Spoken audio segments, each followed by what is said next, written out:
And ahead of that United Nations General Assembly session, the issue of atrocities against the Baloch people by Pakistan has been raised at the UN Human Rights Council. Speaking on behalf of the Baloch Republican Party, Abdul Bugti said that Pakistan continues to commit atrocities against the people of Balochistan. Take a listen in.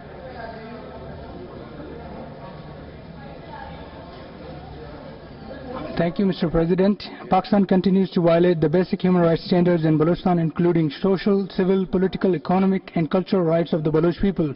The state continues to persecute the Baloch people on the basis of their national identity and political opinion. Massive human rights abuses against civilians. Let's take a listen in, and of course, first-hand from what the Baloch activist has to say. He's now joining us live on the broadcast for more on this. Abdul Bugti is joining us, speaking with us here on WION. Sir, appreciate you joining us. First up, this is a serious concern. Pakistan's atrocities being raised at a global platform, but the fact is that Pakistan has denied this for the longest time.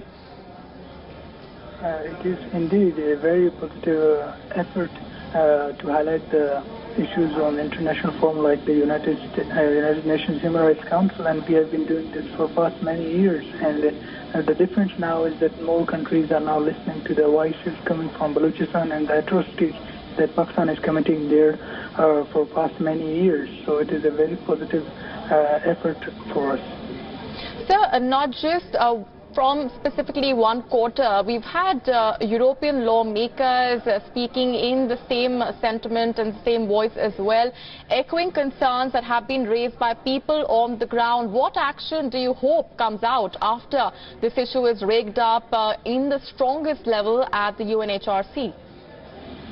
Well, we are pushing for strongest actions, especially to stop the human rights abuses and the atrocities that are being committed against the Baloch people by Pakistani security forces on a daily basis. And we have been informing and urging the international communities, different countries like the United States and others, Western countries, those who support Pakistan militarily and otherwise, and we have been informing them about the situation in Balochistan, and we have been pushing them to stop.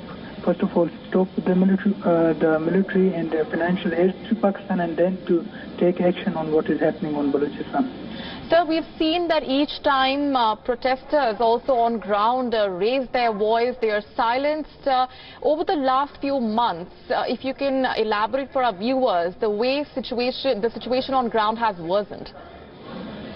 Actually, the situation on ground for political and human rights activists have been very dire, so to say, and especially after the assassination of Baloch veteran leader Abdul Bugti in 2006, thousands of Baloch political activists have gone missing.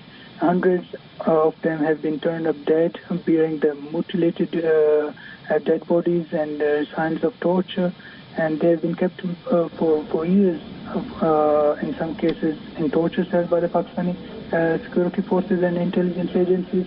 And this is ongoing. This is getting worse day by day, and the military operations that are taking place in the places where Pakistani forces are extracting the natural resources of Balochistan, especially to force the local population to migrate from the area, and then to bring Chinese and other foreign companies to exploit the natural resources on the ground.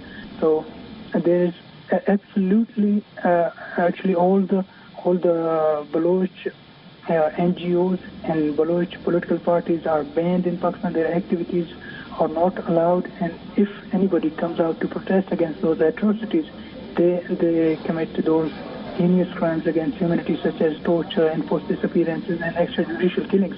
And actually, we have been now raising the voices internationally. We have been organizing protest demonstrations, speeches that have been given today, and we plan more seminars, press conferences, and protest rallies coming up during this session of the Human Rights Council. So we have been doing our best to attract more attention to our Balochistan and to convince the international community to take severe actions against the Pakistani brutal regime that is committing human rights violations in Balochistan. Right, Mr. Bugti, appreciate your joining us, but please stay with me. Let's also get in further perspectives. My colleague Ramesh Ramachandran is joining us from the international desk for more on this. Ramesh, to what extent does this really factor in, given the fact that Pakistan has been attracting worldwide condemnation? The UNHRC now takes a strong note of the gross human rights violations, but on the other hand, the recipient of this criticism, to say the least, has been denying that these gross human rights violations ever took place. Absolutely, Molly. One must understand the text, the context and the subtext of what the various Baloch representatives living in exile have been saying over the years. In this case, at the 36th session of the UN Human Rights Council in Geneva, we heard Abdul Bugti of the Baloch Republican Party speak about the human rights abuses, violations, extrajudicial killings and enforced disappearances which happen with alarming regularity in Balochistan, and for which the Pakistani state agencies are allegedly responsible for. So clearly the onus is clearly on the Pakistani state to either defend its actions or to explain its actions insofar as the Baloch people are concerned. But that said, this is an issue, is a live issue, and it is not going anywhere. The Human Rights Council and the larger international community are both seized of the situation, and one can expect more such statements to come out in the times to come.